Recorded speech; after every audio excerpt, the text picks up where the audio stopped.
Chevella project పూర్తయి 38,000 కోట్లకి 16.5 లక్షల ఎకరాల ఆయకట్టు వచ్చి ప్రాజెక్టు పూర్తయి మరి ప్రాణహిత నుంచి చేవెళ్ల వరకు తెలంగాణ రాష్ట్రానికి ఎంతో మేలు జరిగే సస్యశ్యామలయ్యేది.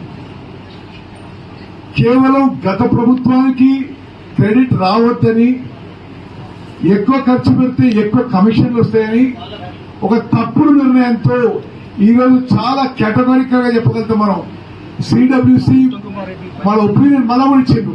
అసలు తుబ్బడి అట్టి దగ్గర నీళ్లు లేవని గాని మేము ఎన్నడూ చెప్పలేదు. అదేవిధంగా ముంపు విషయంలో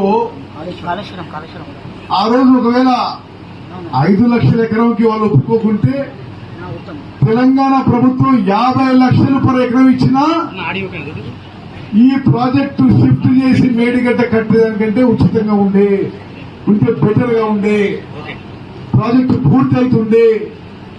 మరి వాళ్ళు ఒక తప్పుడు నిర్ణయంతో యావత్ తెలంగాణకి బీఆర్ఎస్ పార్టీ, గత బీఆర్ఎస్ ప్రభుత్వం తీవ్రమైన ద్రోహం చేసిండ్రు.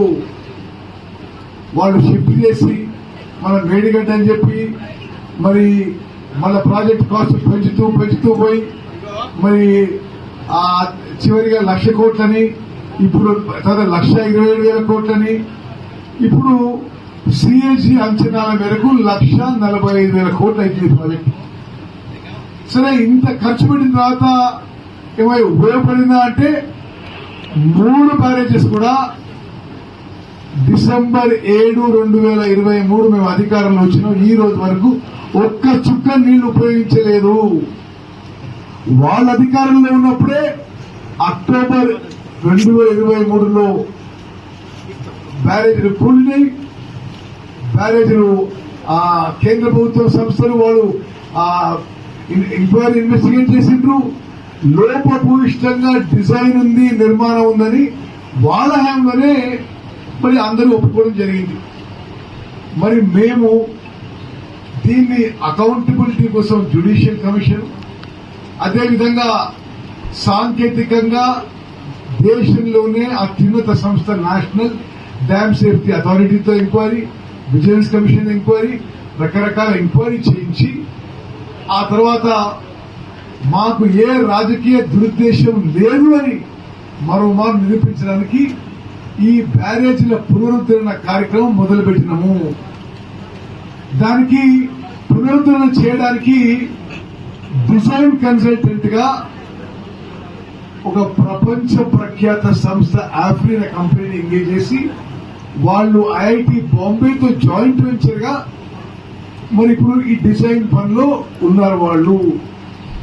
అదేవిధంగా ఎన్డీఎస్ఏ ఏమేమి టెస్టులు చేయమన్నదో, సాయిల్ టెస్టింగ్ కానీ, స్ట్రెస్ టెస్టింగ్ కానీ, అన్ని టెస్టులు ఇప్పుడు వేగవంతంగా ముందుకు పోతున్నాము.